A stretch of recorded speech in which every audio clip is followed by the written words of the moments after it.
hear an address from the speakers of both the House of Lords and the House of Commons. They'll offer their condolences to the King over, obviously, the death of his mother, but they will also then pledge their allegiance to the new King. Now, expect a little bit of pomp and pageantry. This is the UK after all, so there will be a trumpet fanfare, there'll be a procession, expect the national anthem to be sung. This is the first time that King Charles has addressed the Houses of Parliament since he has been King, so a rather historic moment. And I just want to point out a little bit about the room in where this is happening. Westminster Hall is the oldest part of the Westminster Palace behind me here. It was built in 1097 and has seen some pretty big historic events in its time. It was home to King Henry VIII's banquet after his coronation and also the trial of Guy Fawkes, and it will be where the Queen will lie in state for several days later this week. So another really historic moment and another reminder that Prince Charles is having to mourn very publicly his mother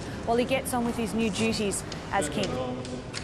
But there are streams of people still coming to Buckingham Palace to pay their tributes, and there's a fair bit of scaffolding going up. That is because this city is getting ready for the return of the Queen's coffin and, of course, her funeral. So we're standing now just on the Mall outside Buckingham Palace, but we're actually facing St James's Palace behind that big truck of scaffolding there, and that's because later today will be the official proclamation of King Charles III. Now, King Charles became king the moment the Queen died, but that was officially. Now he will formally be announced as the new monarch, and there's going to be a ceremony going on in the palace behind us here. The Accession Council will come together. That's made up of Privy Councillors, so politicians, Supreme Court justices, also clergy, who will meet in a couple of hours and work out what oaths and proclamations the King needs to make.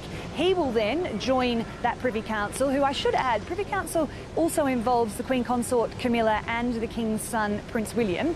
When the King joins them, however, he will make those oaths and proclamations and will swear his allegiance to the new role he is taking up. And then the proclamation will be read out on a balcony at St James's Palace. Now that, in times gone past, would have been the first time that many members of the public would have heard that a monarch had died and a new monarch was reigning. Of course, we've got television and social media now, so in a way it's just an age-old tradition. But when it happens, there will be a 41-gun salute in Hyde Park, and also, very interestingly, just 100 or so metres to my right here, the flag, the national flag that is on the Buckingham Palace roof will be actually raised again. Of course, it's at half-mast right now for the Queen, but it will go to full-mast because this is this tricky period that we're in at the moment, where we're, of course, still mourning the loss of the Queen, but also celebrating a new monarch. The oaths and proclamations he's made will now be publicly announced. It is a bit of a strange ceremony, I guess, in these modern times, but we have to remember it harks back to an age-old tradition where there wasn't social media, there wasn't television, there probably wasn't really even newspapers or any way of spreading the news. And so what happens is someone announces that the Queen is dead and there is a new king, and he's made these proclamations, and in theory, in the old days, that proclamation would then be spread amongst the rumour mill, so to speak, and people would spread it to other cities, and that is how, in the old days, people would have first heard about this event. Obviously, we don't necessarily need that today to learn officially and formally that one monarch has died and another has taken over. But what's really important behind the scenes, and we've been watching a bit of that, is the way that King Charles III was signing a number of those proclamations and agreeing to them, because they are essentially what makes business as usual continue in this country. So all the rules and laws and seals of approval that were under the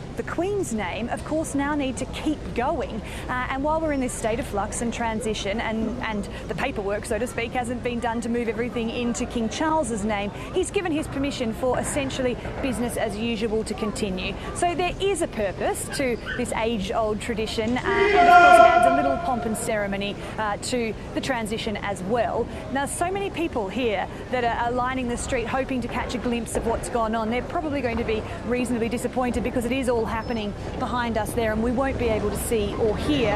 But when that proclamation is made on the balcony, there will be a 41-gun salute that will be fired from Hyde Park, which is not far away from where we're standing on the Mall and quite near Buckingham Palace. So there will be some noise for the crowds to hear, and also if if we look at Buckingham Palace, which is up to my right, there at the moment the flag, the national flag, is at half-mast, obviously in tribute to the Queen who has passed away.